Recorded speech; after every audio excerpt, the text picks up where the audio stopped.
Hola queridos hermanos y queridos amigos, aquí estamos preparados para tener nuestro estudio bíblico. Estamos fuera de hora, más tarde de hora, por algunos problemas, ahora os contaré. Pero bueno, ya estamos aquí, vamos a tener nuestro rato de estudio bíblico como solemos hacer cada día. Hoy es sábado, así que es especial. Y vamos a estar estudiando en la serie de Tu Nueva Vida y el tema es acerca de la muerte. El tema acerca de la muerte para el cristiano, ya que al hablar de nuestra vida en Cristo, la muerte toma otra perspectiva, otra dimensión distinta. Y ahí hemos estado hablando ya un par de estudios y hoy vamos a concluir esta parte de la muerte, hablando lo que hay después de la muerte. Así que vamos a hacer una oración en primer lugar, le pedimos al Señor su dirección y nos ponemos con el estudio. Señor, gracias por este momento que ahora nos permites tener alrededor de tu palabra. Gracias porque tú nos hablas siempre, tu palabra siempre actúa en nosotros, es poderosa. Realmente si queremos que haya cosas que en nuestras vidas cambien, tenemos que hacerlo así, a través del poder de tu palabra. Es poder para transformar las vidas, para salvación, como dice allí en Romanos. Por eso, Padre, buscamos tu dirección, para que todo lo que podamos hablar y decir ahora en este tiempo, venga de ti, sea todo conforme a tu voluntad y bajo la dirección del Espíritu Santo. Así te lo pedimos, dándote las gracias, agradecidos. Yo te pido una bendición especial para todos mis hermanos que escuchen el estudio. En el nombre de nuestro Señor Jesucristo. Amén. Bien, queridos hermanos, aquí estamos. Venimos retrasados porque tuvimos ahí un inconveniente. Me metí por una calle por donde voy siempre a guardar el coche y resultó que más abajo estaba cortada la calle porque ha habido un derrumbe. Vivimos en el casco antiguo de Valls y en esta parte pues siempre hay muchas casas muy antiguas, deshabitadas, y a veces en estas casas así pues hay derrumbes y se ha hundido una casa, se parece que se cayó una casa y estaba ahí la policía, los bomberos, equipos de emergencias, y entonces ya no podía retroceder ni podía avanzar. Y un policía me dijo que donde yo guardo el coche, me dijo, ahora te dejaremos pasar para que puedas guardarlo. Y al final me dejaron, pero estuve ahí un buen rato esperando. Pero bueno, ya estamos aquí. Así que si tienes ya tu Biblia preparada, la serie de Tu Nueva Vida, y estamos hablando acerca de la muerte. Hablamos lo que significaba la muerte para los no creyentes, el temor que eso siempre genera. Hablamos de lo que representa para los que creemos en el Señor. Y estamos hablando, comenzamos el último día que tratamos esto, estamos hablando lo que hay después de la muerte, para nosotros, ¿no? Bueno, podemos mencionar también para los que no creen, pero principalmente para nosotros. Y ahí vamos a retomar. Solamente aquí repasar en el chat en directo los hermanos que habéis escrito. Carmen ha escrito, saludos. Benito también, buenas noches. Ana Rita también, bendiciones, Ana Rita. Paco y Rosario, buenas noches, bendiciones. Y Yolanda y Gabriel también han escrito, buenas noches. Yoli y Gaby. Linda, buenas tardes, bienvenidos a todos. Juan Bermudo, buenas tardes. A todos los demás que están conectados, los que se están conectando, los que ven el estudio en diferido, un abrazo para todos. Acaba de entrar el mensaje de David y Liliana, con sus hijos también David y Daniela, ahí están todos. Muy bien. Estábamos hablando el último día que en el Antiguo Testamento cómo se contemplaba la muerte, lo que significaba el Seol. En el Nuevo Testamento la palabra griega es Hades, entonces nosotros hablamos del Hades. Pero decíamos que en el Antiguo Testamento la palabra Seol queda un poco así como difuminada. Se usa para hablar en un término genérico, como los creyentes también decían, no dejarás mi alma en el Seol. También están hablando, refiriéndose al lugar de los muertos, el reino de los muertos, cuando uno muere, el Seol. Hoy vamos a ver en un punto de vista, en esa comparación con el Hades. Más adelante vamos quizás a aclarar alguna cosa. A ver, Carmen dice, ¿puedes aclarar la diferencia entre Hades e infierno? No me quedó claro. Bueno, es muy sencillo. El otro día decíamos que el Hades es el lugar donde van los que mueren ahora. El infierno será el lugar definitivo al que irán las personas que no creen. Decíamos que hay un texto clave que es Lucas capítulo 16, donde Jesús habló de Lázaro, un mendigo que a la muerte él fue al seno de Abraham, pero el rico, contrastando, el rico no creía y fue al Hades, y dice que allí estaba en tormentos. ¿Por qué? Porque está separado de Dios. Estar separado de Dios es el sufrimiento, es el tormento. Entonces el Hades es el lugar a donde van a parar los que no creyeron en Jesús, y es un lugar en el que sufren tormentos. Los que creyeron en el Señor van al seno de Abraham, o ahora Jesús también usa la palabra paraíso, cuando en la cruz con el ladrón que está a su lado le dice de cierto te digo que hoy estarás conmigo en el paraíso. Entonces hay diferentes formas de llamar a ese lugar, pero bueno, sabemos que están en el Señor, que están en paz, que están en un lugar de la palabra paraíso, literalmente, es una palabra griega que se escribe casi igual. La palabra es paradeisos. Paradeisos. Es una palabra que nos llegó así al castellano, paraíso, ¿no? Y literalmente paradeisos significaría un lugar de felicidad. Eso es lo que significa esa palabra. Que al Edén también se le llamaba así, el paraíso, un lugar de felicidad. Entonces el infierno, la diferencia es que el infierno es el lugar al que serán arrojados todos aquellos que no creen en el Señor, la muerte y el Hades.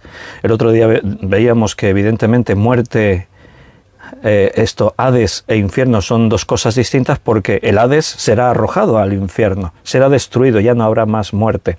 El infierno es el lugar de destrucción, es el fin de todo lo malo.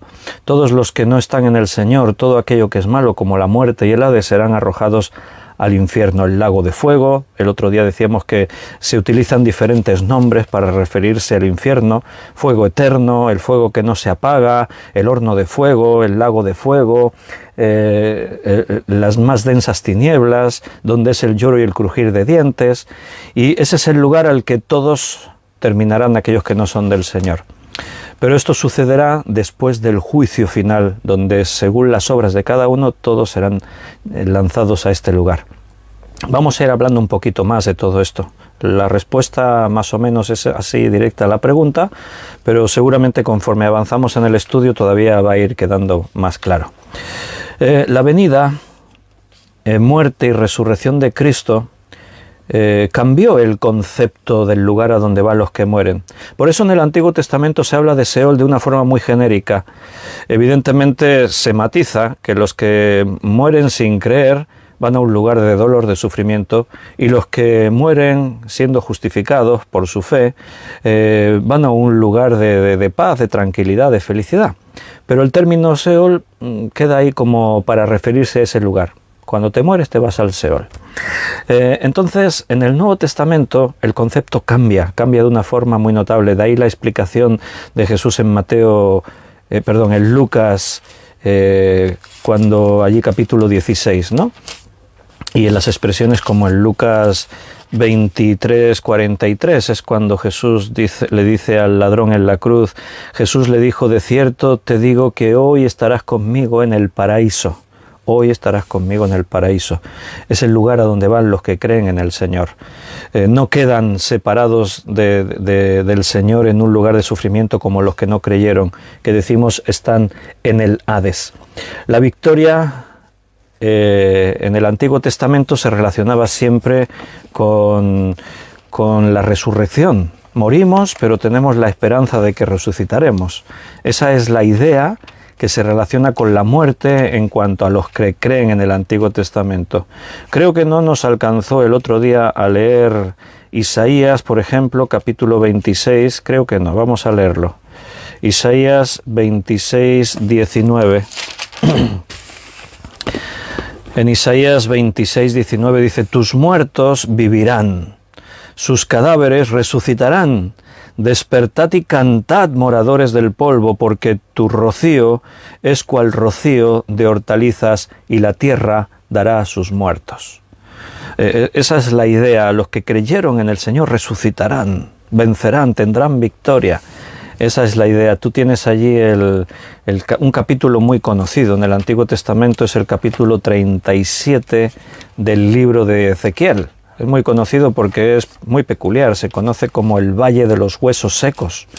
Y si leemos solamente los primeros versículos de este capítulo 37, dice: la mano de Jehová vino sobre mí, y me llevó en el espíritu de Jehová, y me puso en medio de un valle que estaba lleno de huesos, y me hizo pasar cerca de ellos por todo en derredor, y he aquí que eran muchísimos sobre la faz del campo, y por cierto secos en gran manera.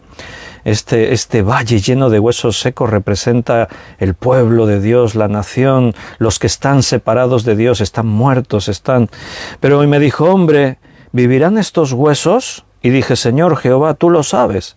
Y me dijo entonces: profetiza sobre estos huesos y dile: huesos secos, oíd la palabra de Jehová. Así ha dicho Jehová el Señor a estos huesos: he aquí yo hago entrar espíritu en vosotros y viviréis, y pondré tendones sobre vosotros y haré subir sobre vosotros carne y os cubriré de piel, y pondré sobre vosotros espíritu y viviréis, y sabréis que yo soy Jehová. Profeticé pues como me fue mandado, y hubo un ruido mientras yo profetizaba, y he aquí un temblor, y los huesos se juntaron cada hueso con su hueso, y continúa el texto, y todo aquel lugar volvió a la vida. Por el poder de la palabra, profeticé. Lo que Dios dice, su palabra es poderosa. Y aquí está la idea de encontrar la vida espiritual, pero de la resurrección, en ese formato resurrección de la muerte, volver a la vida. Un versículo muy, muy interesante es Daniel, capítulo 12, versículo 2. Acerca de la resurrección, de los textos que hay en el Antiguo Testamento, creo que este es uno de los más notables. Daniel 12, 2. Y muchos de los que duermen en el polvo de la tierra serán despertados, unos para vida eterna y otros para vergüenza y confusión perpetua. Ahí está. Esa es la idea que el pueblo de Israel tenía. Si creemos en Dios, nuestra fe nos salva. Muchos de los que duermen en el polvo de la tierra serán despertados. Y mira la diferencia. Unos para vida eterna, otros para vergüenza y confusión perpetua.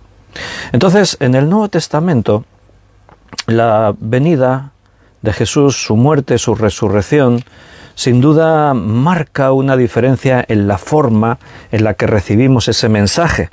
Ahora las cosas cobran como un sentido, aunque esto ya existe en el Antiguo Testamento, la idea de que tendremos vida, resucitaremos, cuando morimos no es el fin, partimos y estaremos con el Señor, pero es cuando Cristo viene y muere en la cruz que esto toma un significado con mucha más fuerza, es un significado como más claro para nosotros. En Romanos capítulo 10, versículo 6, dice: pero la justicia que es por la fe dice así: no digas en tu corazón, ¿quién subirá al cielo?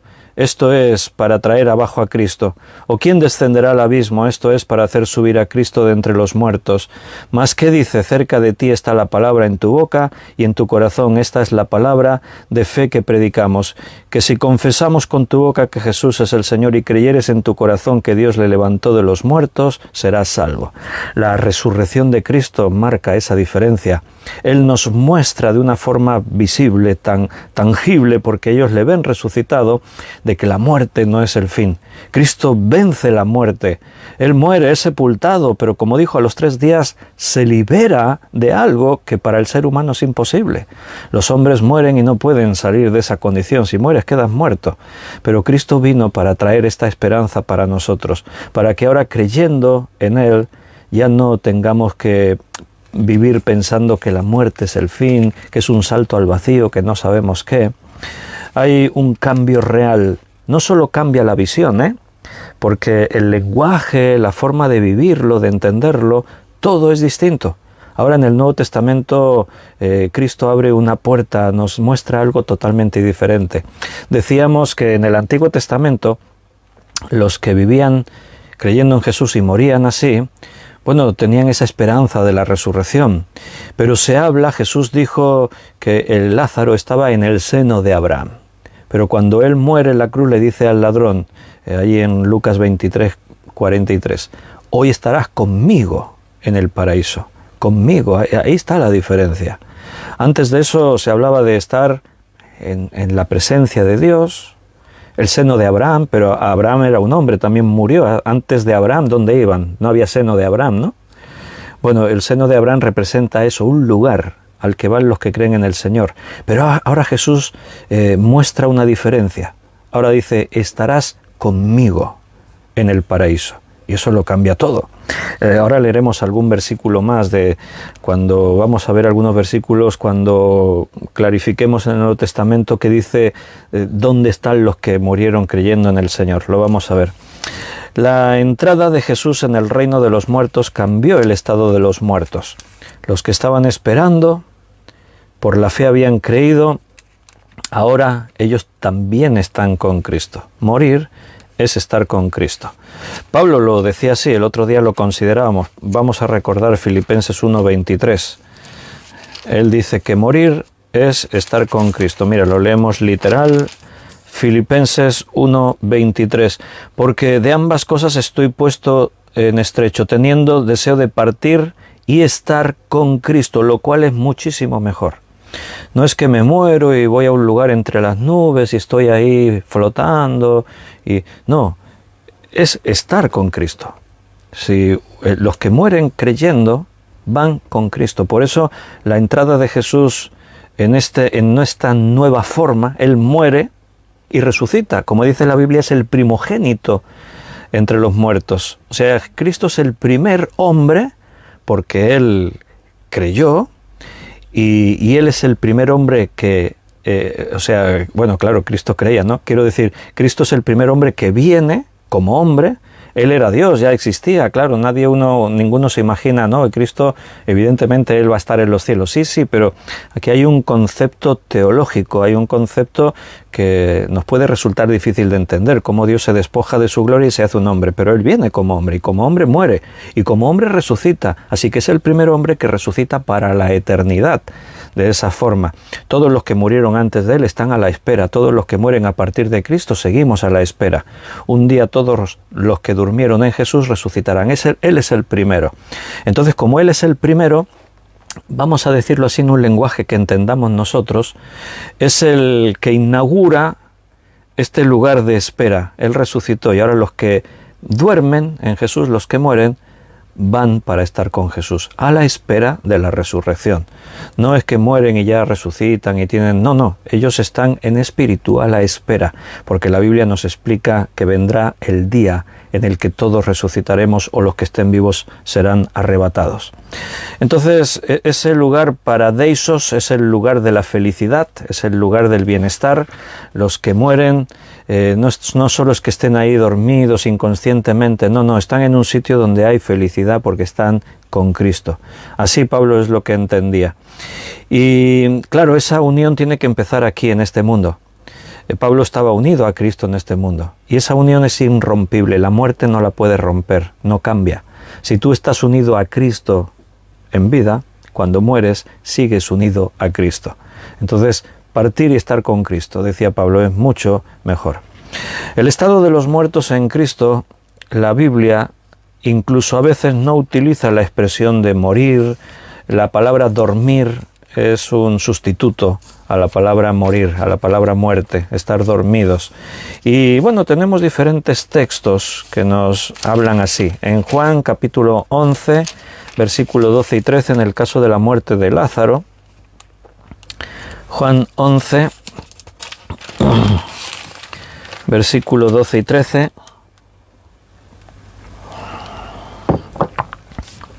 Dijeron entonces sus discípulos, el 11 leemos primero, 11 al 13. Dicho esto, les dijo después, nuestro amigo Lázaro duerme, mas voy para despertarle. Dijeron entonces sus discípulos, Señor, si duerme, sanará, es que se encuentra mejor, ¿no? Pero Jesús decía esto de la muerte de Lázaro, y ellos pensaron que hablaba del reposar del sueño. La palabra dormir en la Biblia se utilizaba en estos dos sentidos. Para los que creen, están dormidos, porque la muerte tiene esa connotación negativa. Morir es como decir es el fin. Y el que cree en el Señor no llega a la muerte con una perspectiva negativa. Como hemos dicho, Pablo decía, morir es partir y estar con Cristo. Entonces, esa forma de hablar se usaba entre los creyentes. Y Jesús la usa aquí, claro, en el contexto de la enfermedad de Lázaro, los discípulos entienden que se refiere al reposar del sueño, al estar descansando. Y no, él lo dice porque él sabe, Jesús sabe que Lázaro ha muerto. Pero no dice, está muerto, no, dice, duerme, yo lo voy a ir para despertarlo. Claro, si tú piensas los discípulos, vaya, y vas a ir y lo vas a despertar, déjalo que duerma, pobrecito, está descansando. No, Jesús hablaba de la muerte, solo que utiliza esa expresión, dormir. En Mateo capítulo 27, versículo 52,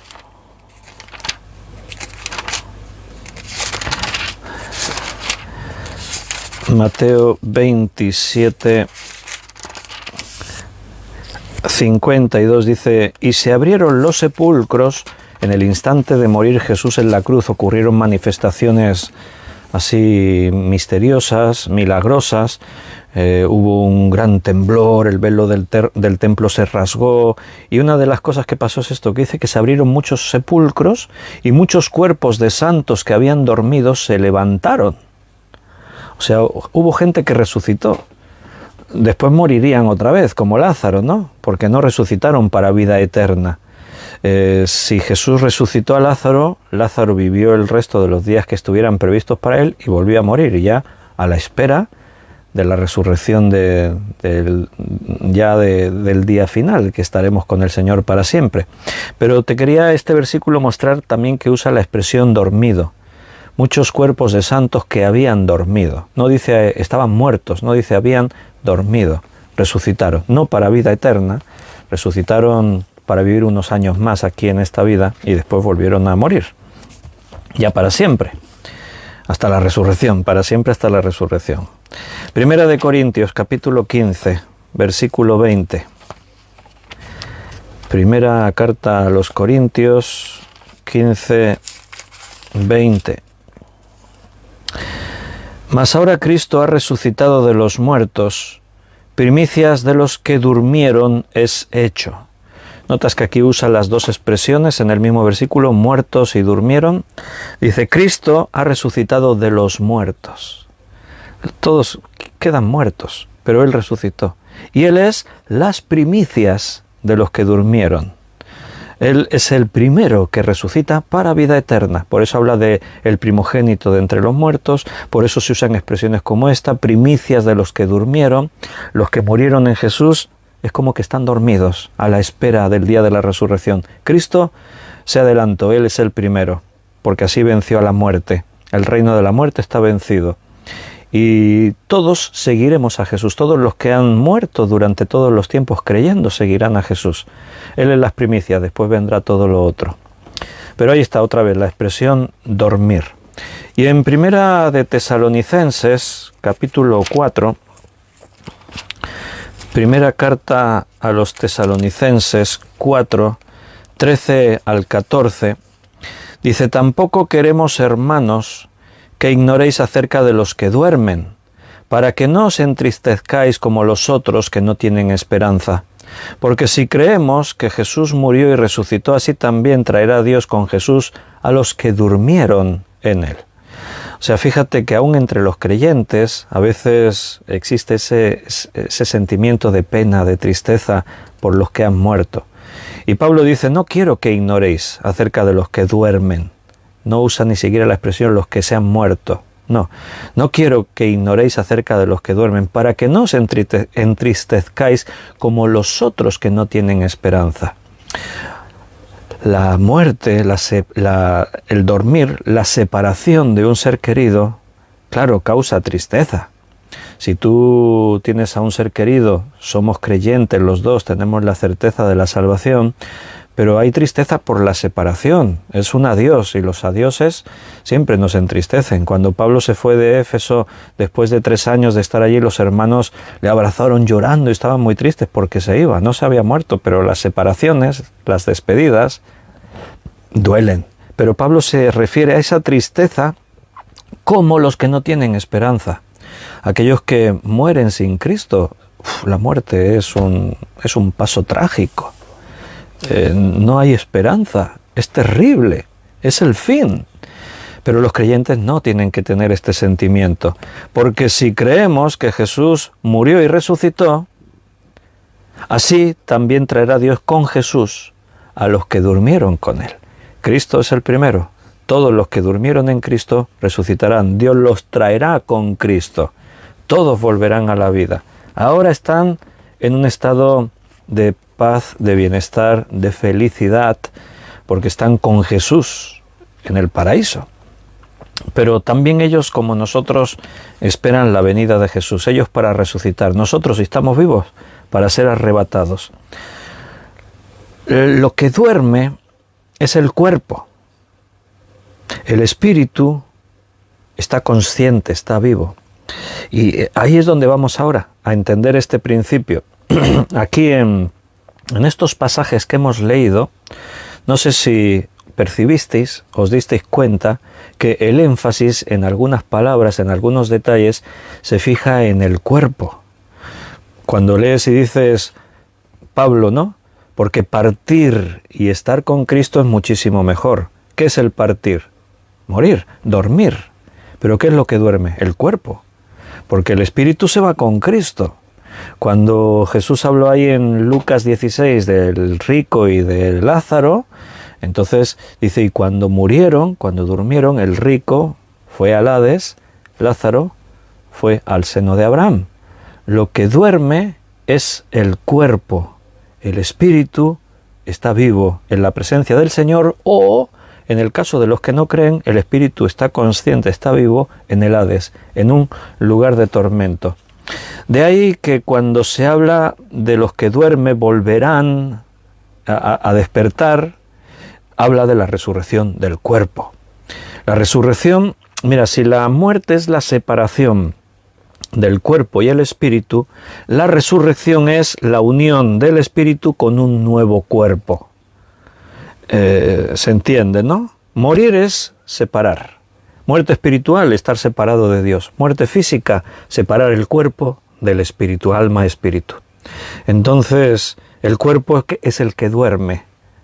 El espíritu va al paraíso con Jesús, a la espera de la resurrección. En la resurrección, el cuerpo se une otra vez a un nuevo, se une otra vez de nuevo con el espíritu, el cuerpo. Solo que el cuerpo ahora aquí ha sido transformado. Es diferente, no es el mismo cuerpo que teníamos cuando estábamos aquí en la carne.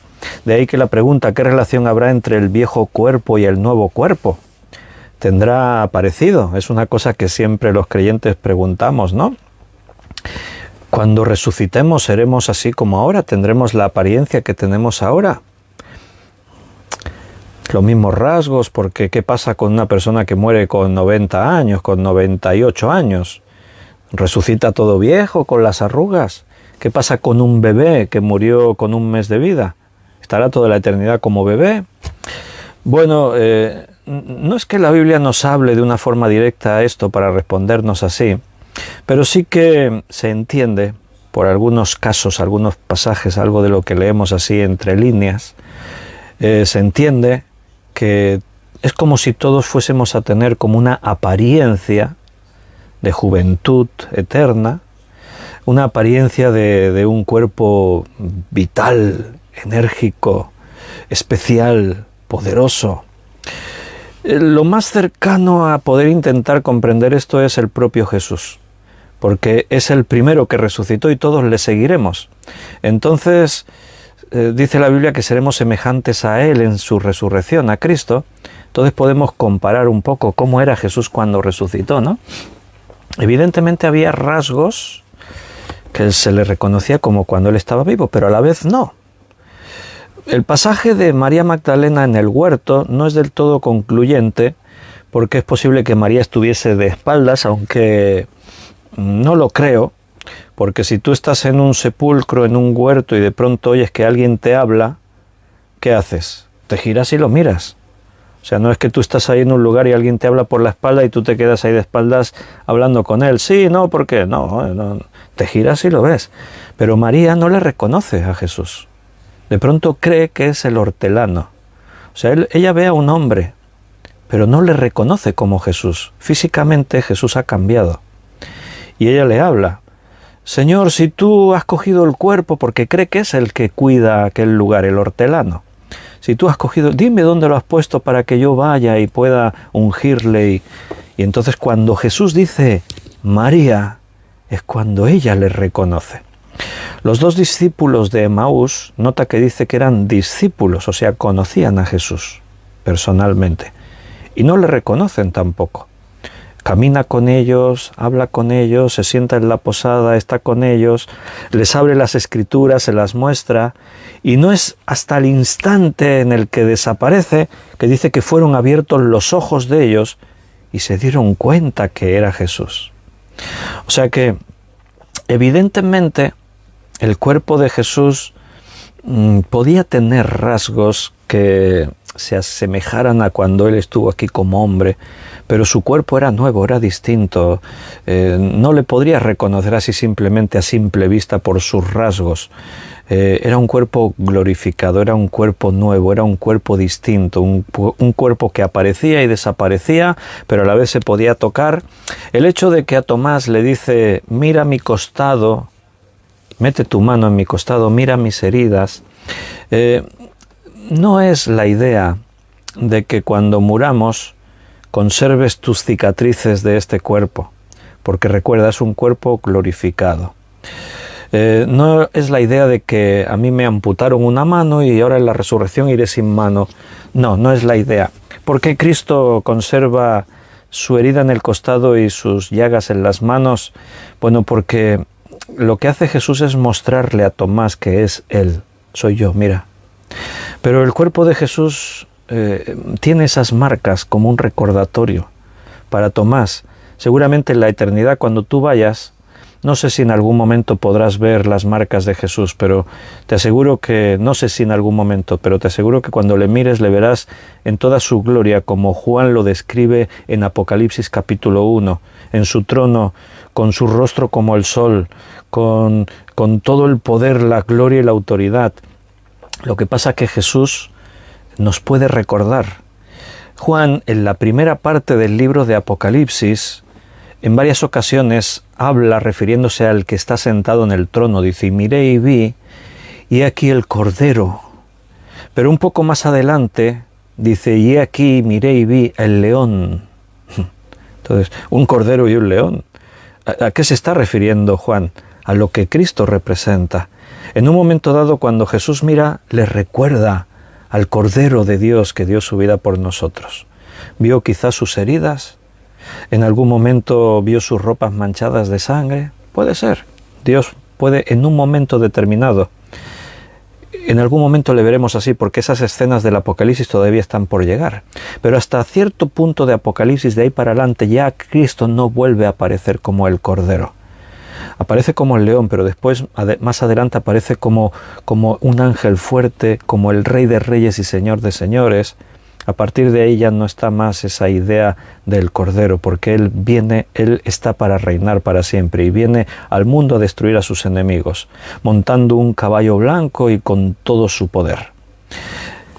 ¿Cómo será nuestro cuerpo? Bueno, ahí tenemos una idea. ¿Que nos reconoceremos entre nosotros? Por supuesto.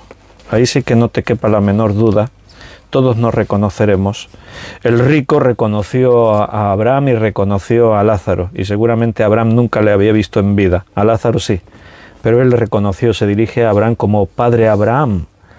Déjame que vaya y que en el cielo, con nuestro cuerpo resucitado y glorificado, nuestra capacidad de pensamiento, de conocer, de reflexión, de sabiduría estará, pero mucho más de lo que ahora tenemos, pero muchísimo más. Dice la Biblia que conoceremos como somos conocidos. Veremos y entenderemos cosas que ahora ni entendemos.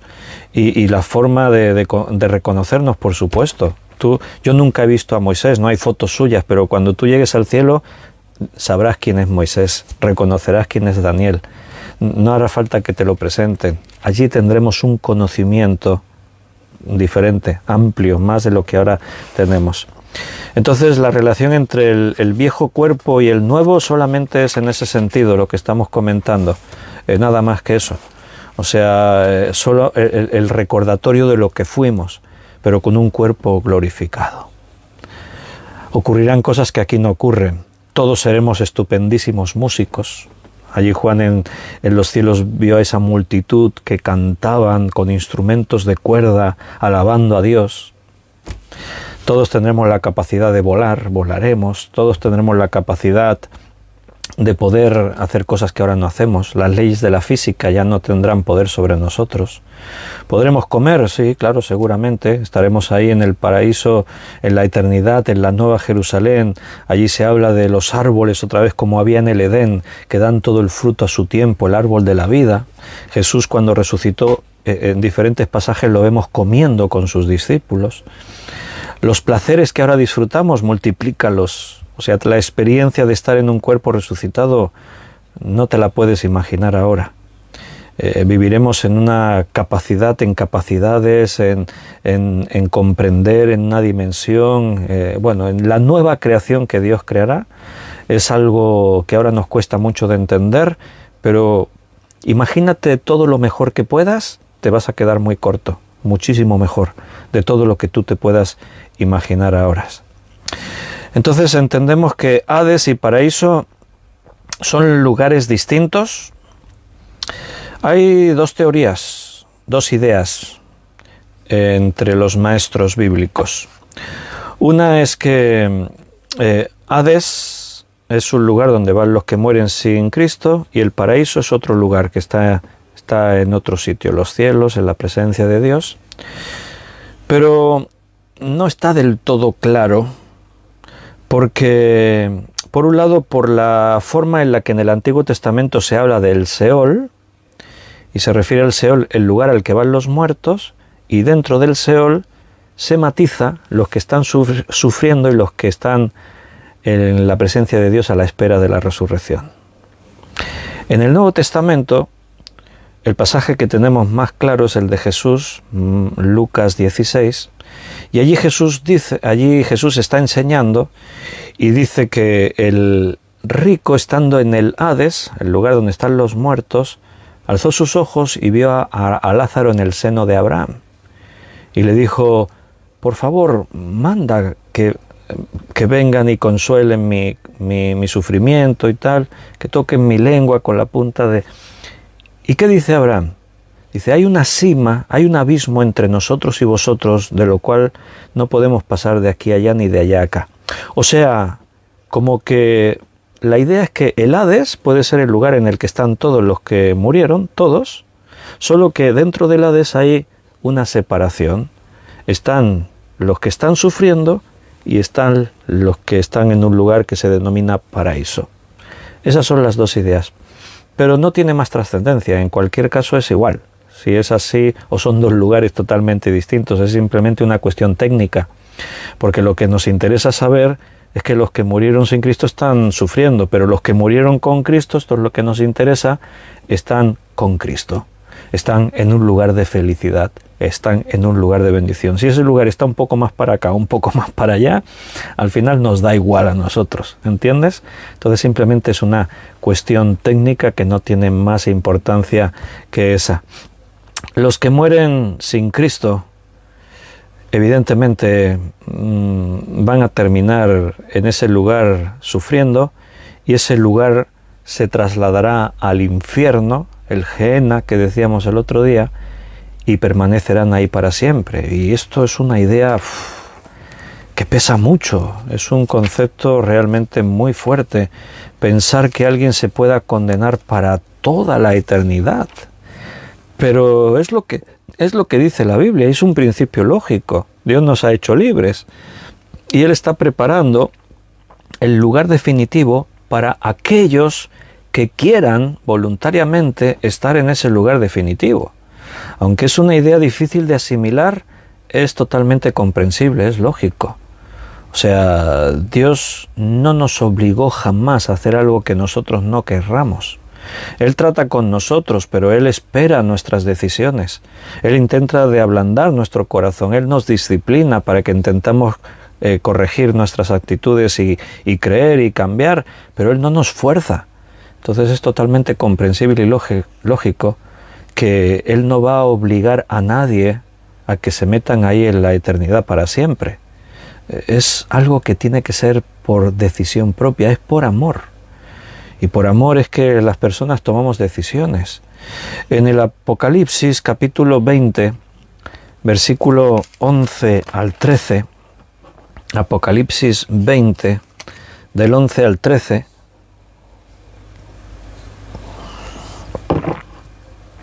dice: y vi un gran trono blanco, y al que estaba sentado en él, de delante del cual huyeron la tierra y el cielo, y ningún lugar se encontró para ellos. Y vi a los muertos, grandes y pequeños, de pie ante Dios, y los libros fueron abiertos, y otro libro fue abierto, el cual es el libro de la vida.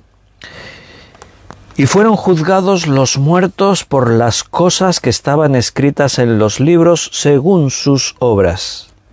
Y el mar entregó a los muertos que había en él, y la muerte y el Hades entregaron los muertos que había en ellos, y fueron juzgados cada uno según sus obras.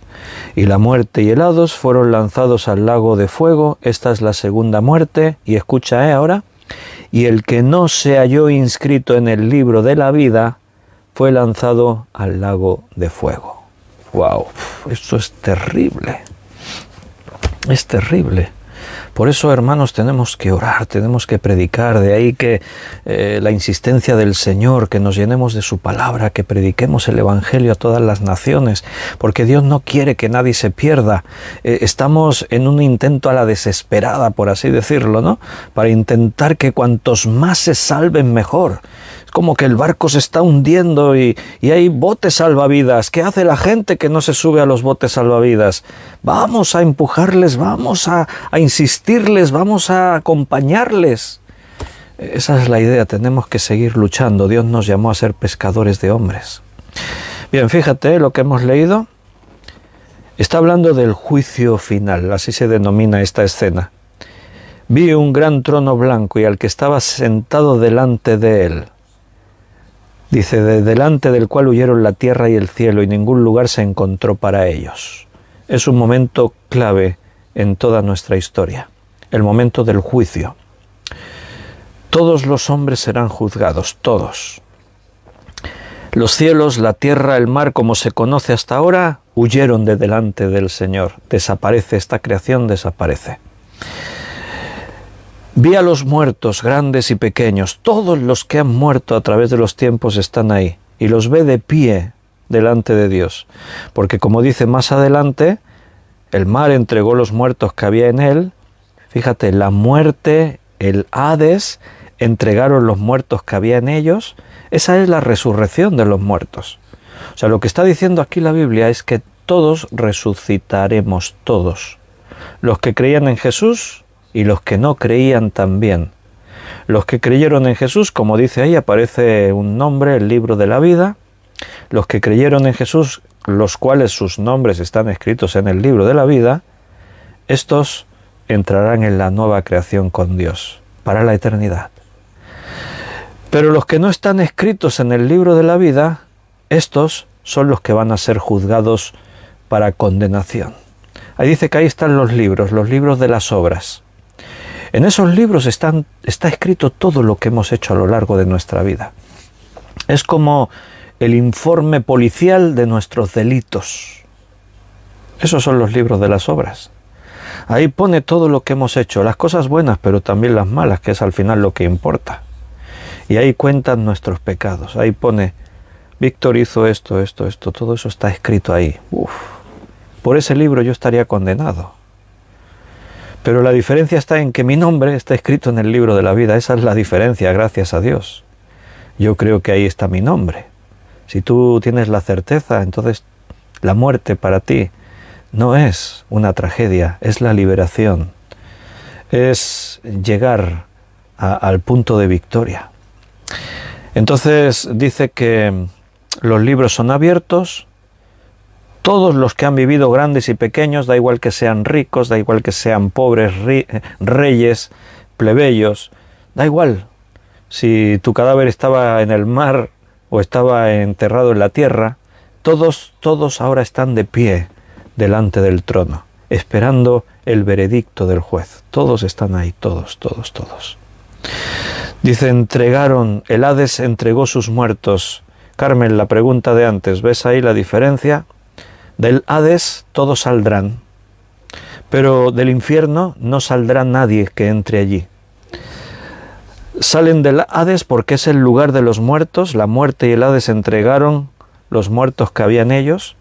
Entregados es que resucitan, vuelven a tener un cuerpo. Es un cuerpo eterno el que también tienen los que no creen, solo que ellos van a estar en el infierno para siempre, van a estar sin Dios. Estar sin Dios es vivir en tormento, es un sufrimiento constante. Estoy respondiendo también a la pregunta que hizo Luz cuando preguntó a qué se refiere grandes y pequeños. A todos los personas, las edades también, todos. O sea, se refiere a todos los hombres. Es una expresión que quiere decir que ahí están todas las personas que murieron. Los grandes y los pequeños, ricos, pobres, ancianos, niños, todos están ahí, todos en su presencia, todos. Para ser juzgados según los libros de las obras. Y aquí la importancia no son las obras que hicimos. Yo es que fui muy bueno, hice unas obras muy buenas. No importa. En el libro de las obras también consta tus malas obras. Y por cuanto todos pecaron, dicen Romanos, todos tienen que morir. Y la gran diferencia es esta: entre los libros de las obras hay un libro, el libro de la vida. Y el que no se halló inscrito en el libro de la vida fue lanzado al lago de fuego. Al lago de fuego es lanzada la muerte y el Hades. Es lanzado, también está aquí en Apocalipsis, el falso profeta, el anticristo y Satanás. Y todos sus demonios son lanzados al lago de fuego. Recuerda cuando estudiamos Apocalipsis que dijimos que el infierno no es la casa del diablo, así es como la cultura popular lo presenta, el diablo allí en el infierno, como que está en su casa, ¿no? Con el tridente, con los calderos, allí atormentando a la gente. No, el infierno está destinado para la destrucción de Satanás. Satanás es arrojado al infierno para su destrucción, igual que todo lo demás, la muerte, el Hades y todos los que no se hallen escritos en el libro de la vida. Fíjate la importancia que tiene creer en Jesucristo. Hay un registro en los cielos. En ese registro constan los nombres de todos los que se salvarán. Es como cuando te invitan a una fiesta y es una fiesta con invitación y tú llegas a la puerta y tú le das un papel allí que te encontraste en el ticket de la compra y él lo mira y dice, no, esto no te sirve, con esto no puedes entrar a esta fiesta. Es que no tengo invitación, entonces no puedes entrar, te quedas fuera. Hay un registro con el nombre de todos los que creen en Jesús. Si tu nombre está ahí, entrarás a la nueva Jerusalén, a la nueva creación, a la eternidad con Dios. ¿Por qué? Porque estás sin pecado, tus pecados fueron borrados por la sangre de Cristo. Estás capacitado para estar en ese nuevo lugar por siempre, para siempre, con ese cuerpo glorificado, en la presencia de Dios para toda la eternidad. Ya no habrá muerte, ya no habrá llanto, no habrá destrucción, no habrá nada malo. Estaremos siempre con el Señor.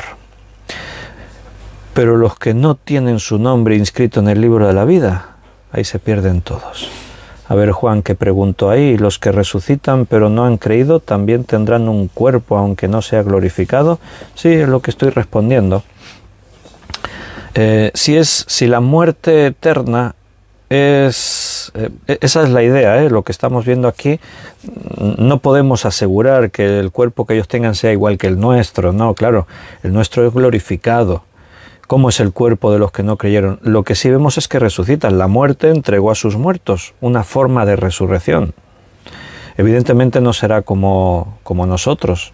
El hecho de decir nuestro cuerpo glorificado, semejante al de Cristo en su resurrección, preparado para una eternidad en su presencia, evidentemente se entiende que nosotros disfrutaremos una condición que no disfrutan los otros. Pero como que la Biblia enseña, es un principio también, si lo piensas, es lógico, ¿no?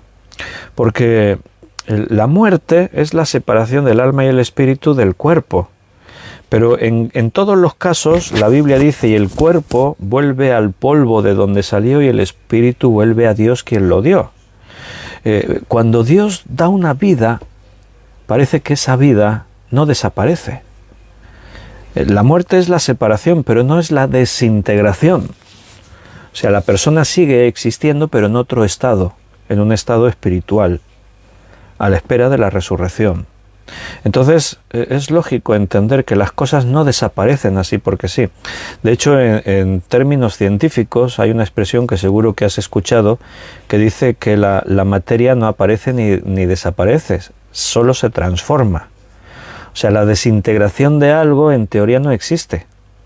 O sea, la desintegración no existe. Una materia puede llegar incluso, vamos a decir, podría llegar incluso a ser reducida a átomos, pero no desaparece, los átomos siguen existiendo, ¿entiendes? No es que hay algo y de pronto ¡fum!, desaparece y no queda nada. No, eso no existe. En este universo las cosas cambian de forma, se transforman, pero no desaparecen ni tampoco aparece nada de la nada. Es como que, y son términos que justifican el relato del Génesis de la creación. Dios crea y todo lo que existe es lo que Él creó. O sea, no aparecen cosas nuevas, pero tampoco desaparecen. Las cosas se transforman, cambian su estado. Podemos utilizar elementos y crear algo, pero no creamos de la nada, creamos utilizando lo que ya fue creado por Dios. Y algo lo podemos destruir, pero no se desintegra por completo, simplemente cambia su estado. Lo podemos reducir hasta átomos, sí. En una explosión nuclear hay cosas que se reducen hasta los átomos, pero no desaparece. Entonces, ese principio se traslada a la eternidad. Las personas no desaparecen sin más. El infierno no es la desaparición de las personas. El infierno es un lugar donde las personas que no creyeron, Satanás y sus demonios, terminan, utilizamos el término serán destruidos, pero nos referimos a eso. Es el lugar donde van a quedar para siempre. Es un lugar del que no se puede salir. Es un lugar definitivo, aislado, alejado de la nueva creación donde nosotros estaremos.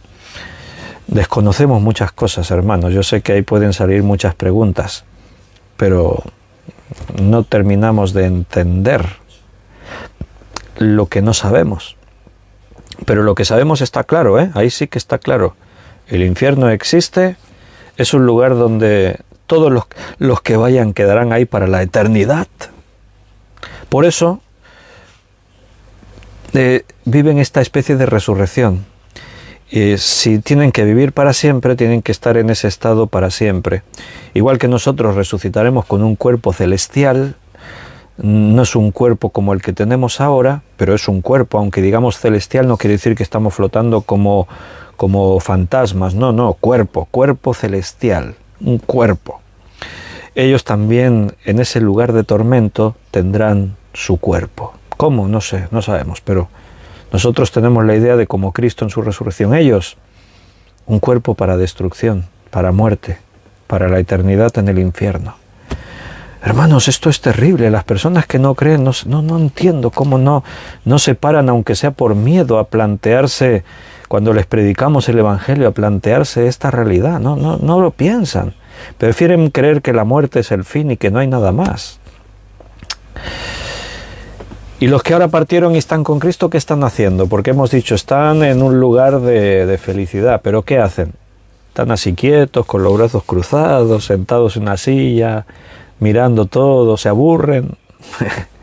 Bueno, pues la verdad es que no sabemos bien. Podemos tener una idea. Apocalipsis quizás nos da una idea. Digo quizás porque no es un texto concluyente, pero en Apocalipsis capítulo 7, versículo 13 al 17, se habla de los que mueren durante el periodo de la tribulación.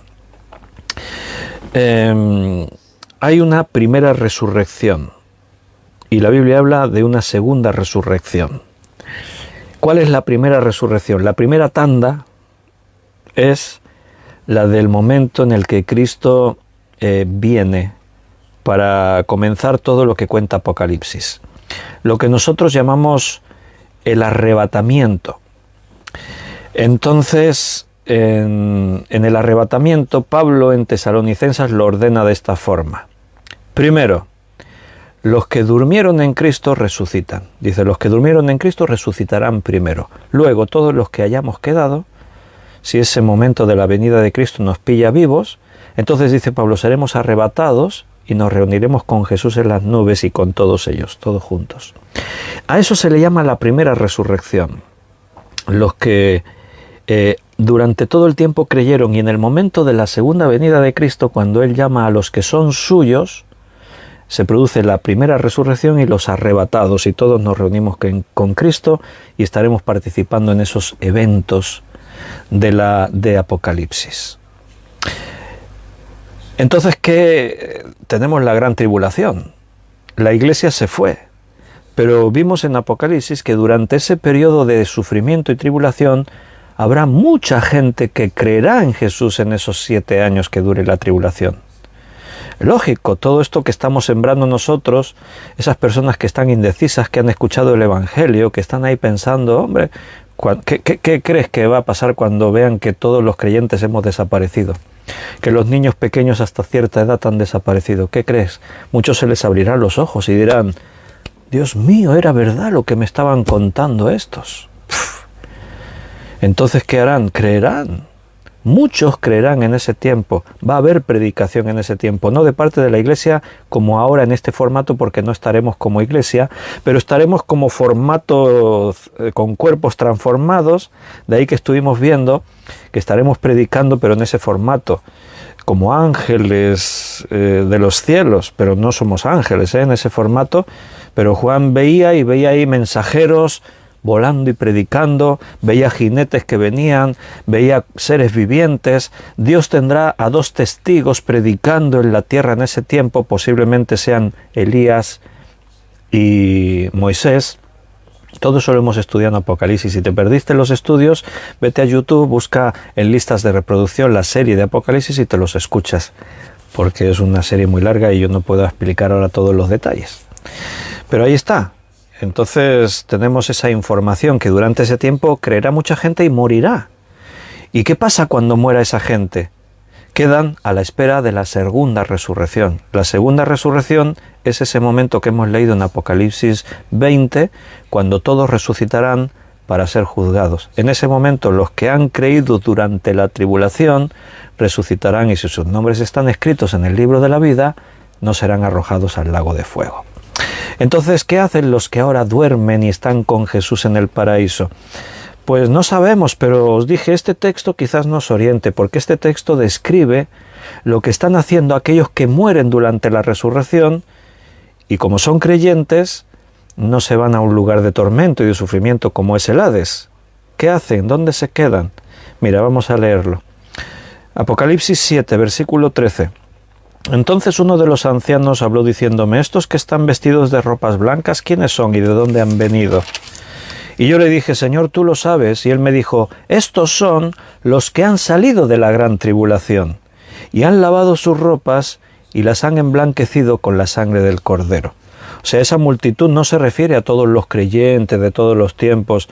No, en este punto, esos ya resucitaron, la iglesia fue arrebatada y está con el Señor. Esta multitud son todos los que están creyendo, muchos van a creer durante el tiempo de la tribulación. Y lo explica muy bien el versículo. Estos son los que han salido de la gran tribulación y han lavado sus ropas. O sea, los que han creído durante este tiempo de la resurrección, de la tribulación, y han muerto mártires. Muchos de ellos van a morir decapitados, les va a cortar la cabeza a la bestia. Y han emblanquecido sus ropas con la sangre del Cordero. Por esto están delante del trono de Dios. Y ahí tenemos una indicación. Es posible que los que... Está hablando de los que mueren durante la tribulación, pero bueno, es posible que los que durmieron ahora durante este tiempo estén haciendo lo mismo. Es posible. Dice, están delante del trono de Dios y le sirven de día y de noche en su templo. Y y el que está sentado sobre el trono extenderá su tabernáculo sobre ellos. Claro, es muy posible que esto sea así ahora, porque Cristo dijo: me voy a preparar un lugar para vosotros. La Biblia dice que Cristo resucitó y se sentó en el trono.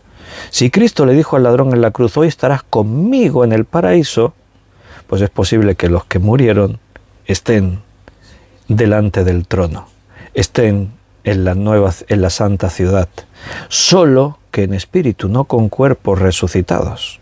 ¿Me explico? Aquí dice eso. Estos están a la espera de la resurrección, pero así, en espíritu, estos están delante del trono y les sirven de día y de noche en el templo.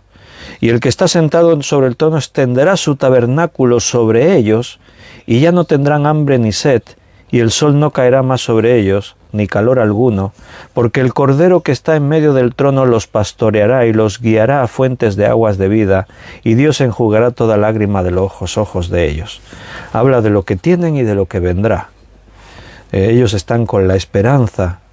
En otro momento vemos a estos que murieron así delante del trono también clamando y diciéndole al Señor, exigiendo justicia: ¿hasta cuándo, Señor, no vengas la sangre de todos nosotros?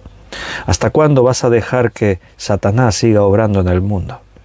Y el Señor les dice: todavía no es el tiempo, se tiene que cerrar el número de los que van a creer. Son las ideas que tenemos en la Biblia.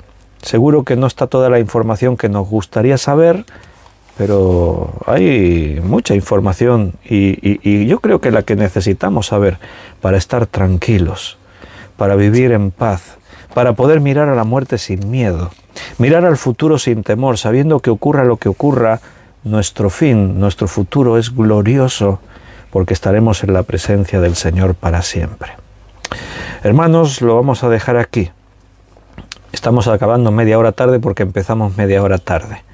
Antes ya os expliqué que fue por un problema. Se cayó una casa aquí en donde vivimos. Hay un derrumbe. Fui ahí donde guardo el coche y nada, a 50 metros de donde yo meto el coche, una casa se cayó. Estaba todo lleno de polvo. No te puedes imaginar. Toda la calle ha debido ser un estruendo tremendo. Y toda la calle llena de polvo. Todo tremendo. Los bomberos, la policía, todo ahí. Afortunadamente parece que no ha habido daños personales. He visto que la policía hablaba allí con personas para reubicarlos en un hotel. Me imagino que son los que viven en las casas de al lado. Ahora tendrán que asegurar esa zona de que no vaya a haber alguna consecuencia, algún edificio afectado. Pero parece que no hay víctimas, no hay nada. Nadie durmió. Queridos hermanos, mañana es domingo y como todos los domingos a las 11 de la mañana nos vemos en persona todos los que estáis por aquí cerca y podéis venir. Os animo a que os vengáis. Es un momento especial para alabar juntos a Dios, para saludarnos, para escuchar su palabra en persona. La pena es los que estáis lejos y no podéis venir, pero bueno, está internet. Como siempre retransmitiremos el culto en directo por Facebook y por YouTube. El sonido es mejor por YouTube. Entonces, si tenéis ocasión, mejor por YouTube. A veces falla uno y tenemos el otro. Esa es la ventaja de tener las dos retransmisiones en directo. Y hasta mañana, hasta mañana, hermanos, que el Señor os bendiga, que Él esté con vosotros, que Él os dé fortaleza.